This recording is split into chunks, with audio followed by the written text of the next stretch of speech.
নিৰ্মমভাৱে হত্যা কৰ।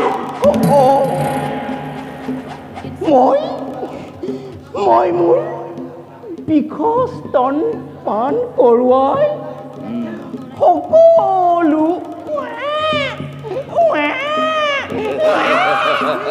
শিশুকে হত্যা কৰি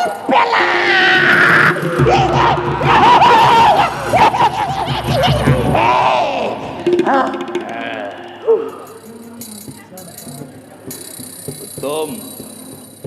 তাৰ বাবে মই মোৰ মোহিনী ৰূপ ল'ম। চাওক মহাৰাজ, দেখুওৱা। মোৰ মোহিনী ৰূপ দেখুওৱা।